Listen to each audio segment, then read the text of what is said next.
Na mtazamaji, tukizidi kutafakari hayo, mlinzi mmoja wa usiku ameuawa kwa kukatwa kichwa, huku mwingine akisitiri majeraha mabaya kichwani kwa matukio mawili tofauti ya uhalifu yaliyotokea usiku wa Jumatatu katika kaunti ya Kakamega. Pius Ombwete, mlinzi katika kanisa la SDA Maraba, alikata kichwa hadi kufa katika madhabahu ya kanisa hilo, huku mlinzi mwingine wa usiku wa yadi ya mbao, yani timber yard, eneo la Lurambi, akiendelea kupigania maisha yake katika hospitali ya rufaa ya Kakamega baada ya kuvamiwa na kifaa butu kichwani.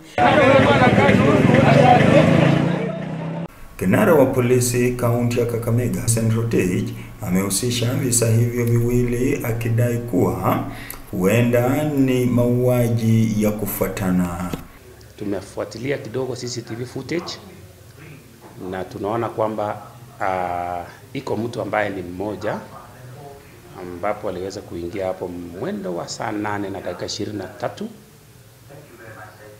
na in the process ni kama aliona kwamba iko CCTV, akarudi akatokezea na upande ambao alikuwa naamini kama hakuna, lakini kwa bahati pia ikamshika kiazi. Vile tu ningependa kusema ni kwamba kinyume na vile tulikuwa natarajia mwanzoni kwamba iko ka group ambayo inaweza kuwa ni kubwa ambayo inaenda ikiua hao walinzi wa usiku, inakaa kwamba kwa leo inatuonyesha mwelekeo tofauti kidogo, kwamba huyu ambaye amefanya peke yake, tumejaribu kufuatilia the whole clip na hatujaweza kuona mtu mwingine ambaye amehusika na yeye. Hata hivyo, wakazi wa Kakamega wamelalamikia visa vingi vya ongezeko la uhalifu haswa mjini Kakamega, wakivitaka vitengo vya usalama kuwajibika. Pale Serial amepigwa. Baada ya kupigwa hivyo, kuna mwingine sijui ni wa kanisa ya SDA huku chini, tena naye alikuwa analetwa na ambulance. Soja hapa Kakamega wanakatakatwa na hatujui security yetu inatusaidia namna gani, sababu tumepeleka huyo tukapata mwingine kwa kitanda na tumepata mwingine tena analetwa na ambulance. Sasa tunauliza, tukiendelea hivi tutakaa namna gani? Wamelaumu serikali ya kaunti ya Kakamega kwa kufeli kwenye majukumu yake, wakidai kuwa ongezeko la visa vya uhalifu mjini Kakamega imechangiwa na ukosefu wa taa nyakati za usiku. Hizi taa wangemalizisha, hata ziwe zinamulika zingekuwa zinasaidia. Post ziko bure, taa hakuna ya kusaidiana security. Umejua mwizi hapendi kwa mwangaza, anapenda mahali kuna giza.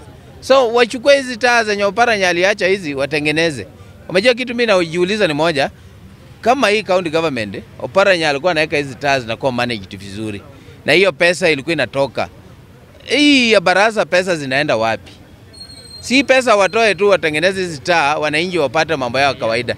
Tunasanya pesa za ushuru tunalipa, but ile kazi itakana tufanyiwe ndio tulipe hiyo ushuru, haitufanyiwi. Kanisa la Seventh Day Adventist linadai kuwa wiki 3 zilizopita mlinzi mwingine wa usiku alivamiwa na kujeruhiwa vibaya. Naftali Nyongesa ni mchungaji kwenye kanisa hilo.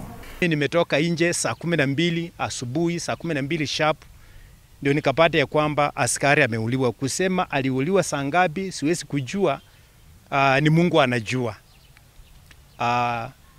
Lenye tu nisongezea ni kwamba visa vya uchambazi na maaskari wa usiku kuuliwa katika hii mji wa Kakamega vimesidi, na wito wetu kama kanisa naomba ya kwamba vyombo vyetu vya usalama viimarisha doria. Nikiripotia habari za TV Magharibi kutoka mjini Kakamega, naitwa Dan Ndunde.